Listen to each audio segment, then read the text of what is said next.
What's up guys, my name is Ace, and welcome back to another gun guide. This is a series where I go into great detail with all of the stats of every one of the weapons in Black Ops 4 multiplayer. We've now finished all of the primary weapons in the game for this series, so it's time to move into the secondaries, and we're going to start it off with the Strife Pistol. Now the Strife is semi-automatic and it has a damage profile of 46, 37, 27. What this means is it's always going to be a 4, 5, or 6 shot kill in core game modes. As for our rate of fire cap, this is 438 rounds per minute, which is the fastest semi-auto in this game, but it is relatively slow compared to previous Call of Duty games. If you have a half-decent trigger finger, you should have no problem reaching this fire rate cap. This brings us to time to kill in core game modes, which is quite slow with the Strife at 411 milliseconds up close, 548 milliseconds within the 5-shot kill range, and finally it drops all the way off to 685 milliseconds in the 6-shot kill range. Even within that 4-shot kill range, this time to kill is not competitive at all compared to the primaries.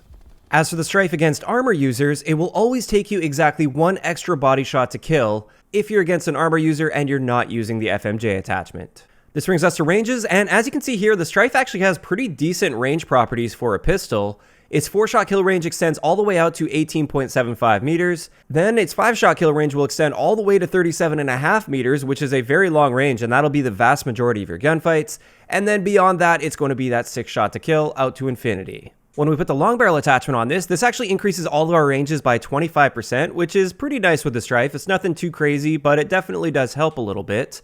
And for suppressor, this only reduces our ranges by about 10% on the Strife, which is not much at all, and therefore the suppressor has very little negative impact on this gun. Having a look at the hardcore ranges, this is where this gun really excels, is in hardcore. It's not the greatest in regular core modes, but as soon as you put it into hardcore, you can see here it's got a great 1-shot kill range that extends all the way to 37.5 meters. And once again, with long barrel, we can increase this range by 25%, and suppressor once again has very little downside. Moving on to headshots, the Strife has a standard headshot multiplier of 1.1, which gives us a headshot damage profile of 50, 40, 29. This means within that standard 4-shot kill range, if you hit 3 shots to the head, it will be a 3-shot kill, which will give you a very good time to kill, but keep in mind you have to hit every single one of those bullets to the head. Then within the standard 5-shot kill range, all you have to do is land 1 headshot mixed in with 3 body shots, and you'll get a 4-shot kill, which is really nice and actually super helpful and practical. This just leaves us with our standard 6-shot kill range, and in this situation, headshots in core game modes are going to be useless,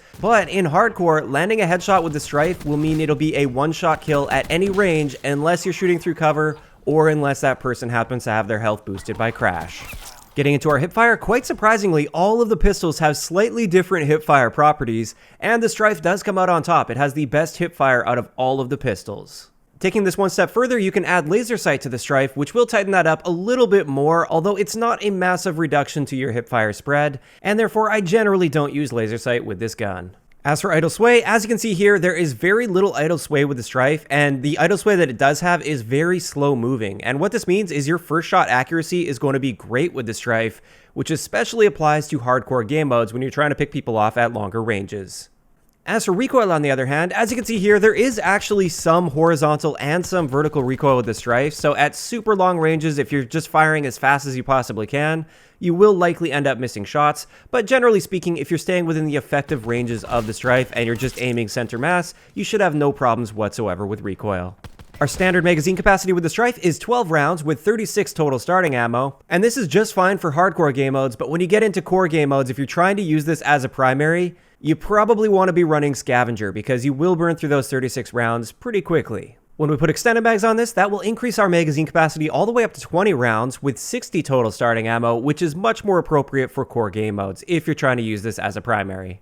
Our reload add time is great at just 1.07 seconds, which is incredibly fast, and generally speaking, you shouldn't have to worry about reloads very much at all. Moving on to our handling and mobility stats, as you can see here, we get an aim down sight time of 160 milliseconds without quick draw, which is quite fast. That's definitely way faster than all of the primaries, but we can use quick draw on this and reduce that down to about 125 milliseconds, which I think is completely unnecessary, but if you want that near instant aim down sight time, then you have that option. Our base sprint out time is also quite fast at 200 milliseconds, but once again, we can reduce that with Gung Ho all the way down to 125 milliseconds.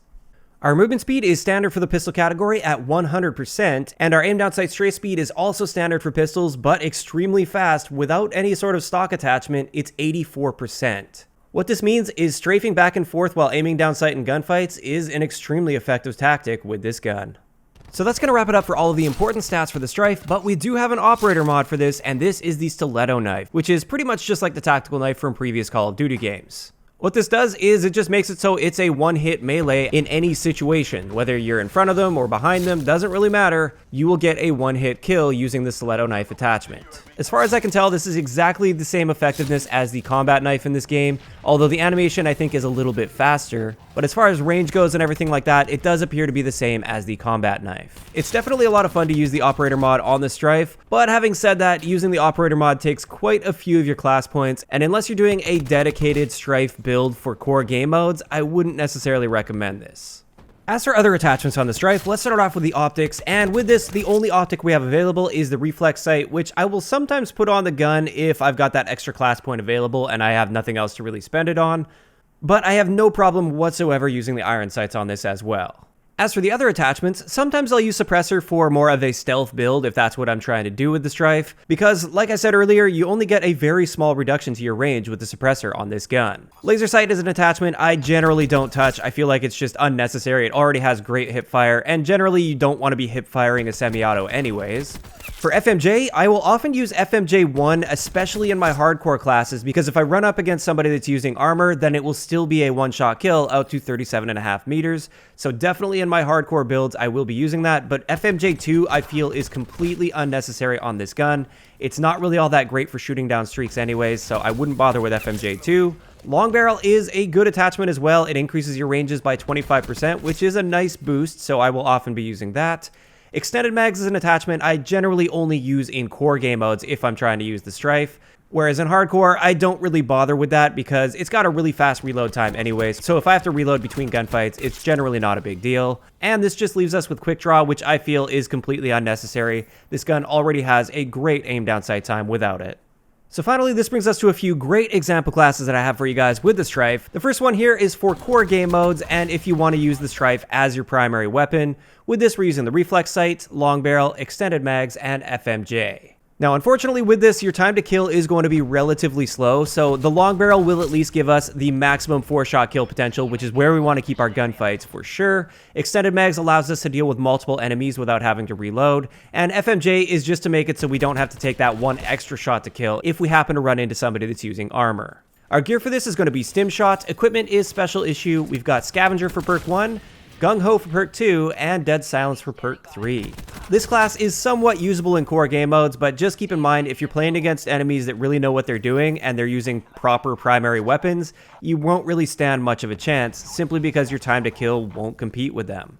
Next up, we have a class once again designed for core game modes, but this one is more of a stealthy knifing sort of a class. With this, we're using the Strife with Suppressor, as well as the Stiletto Knife Operator mod, and this is all about flanking your enemies, shooting them in the back, and if you can close that distance, also knifing them in the back. Our gear for this one is going to be acoustic sensor, which will just help us with our awareness as we get in towards the enemy spawn. Our equipment is once again going to be special issue. We do have scavenger on here, otherwise we will probably run out of ammo fairly quickly. We don't necessarily need Gung Ho on this because we're trying to be flanking. We're not really challenging people face to face, if we can avoid it at least. And this just leaves us with tier 3 perks, and with this we're going to be using Dead Silence as well as Ghost. Now, normally I would never recommend running Ghost in this game just because it's such a terrible Ghost perk, because you basically have to be sprinting 100% of the time for it to be working. But if we are running around with a knife in our hands, then there's a pretty good chance that we are going to be sprinting most of the time, and therefore I will use it on this particular class setup. Like I said, this one's all about being stealthy and getting on the enemy's flank and taking them out from behind. So finally, I couldn't leave this episode with just classes for core game modes because this gun really shines in hardcore. This is actually one of the best guns in hardcore game modes, so let's do a class for that. And with this one, we're going to be using the reflex sight, long barrel, as well as FMJ, and that'll just ensure that we get the best possible and the most consistent possible one-shot kills with this. We're going to be using body armor for our gear. This will allow us to often soak up a bullet from people that aren't using FMJ in hardcore. It's one of the best pieces of gear that you can use. Our equipment is going to be special issue once again. We've got scavenger on this class, Gung Ho, because sprint out time is important in hardcore because you just want to be able to get your shot off as fast as possible. And finally, this just leaves us with Dead Silence as well as Team Link. Team Link is extremely valuable in hardcore game modes because if you can see where your teammates are, which this allows you to do through walls, then you'll be able to better predict where the enemies are going to be coming from. Team Link also will prevent you from making that mistake of accidentally shooting teammates if they come around a corner in a direction you expected an enemy to be coming from. This right here is one of the best class setups you can possibly use in hardcore game modes. Not just the best for the Strife, but just the best in general. And with that, that's going to wrap it up for today's gun guide on the Strife. As always, I'd like to know in the comment section below, what do you guys think about this gun? Do you like the Strife? Do you think it's a good gun, a bad gun? Somewhere in between, just let me know what you guys are thinking. Personally, I think it's a really subpar gun for core game modes, even just as a secondary for finishing people off or swapping to it if you run out of ammo in your primary. It just doesn't really have that time to kill in core game modes to consistently be able to beat primary weapons, assuming your enemy knows what they're doing. In hardcore, on the other hand, this gun absolutely dominates, and in its current state at least, it is one of the best guns that you can possibly use in that mode. Now, if you guys have missed any of the previous episodes of Gun Guides, like I said, I've covered every one of the primary weapons that we currently have in the game. I will leave a link to the playlist down below. If you enjoyed the video, a like rating is always appreciated, and don't forget to subscribe for more if you haven't already. I'll talk to you guys next time.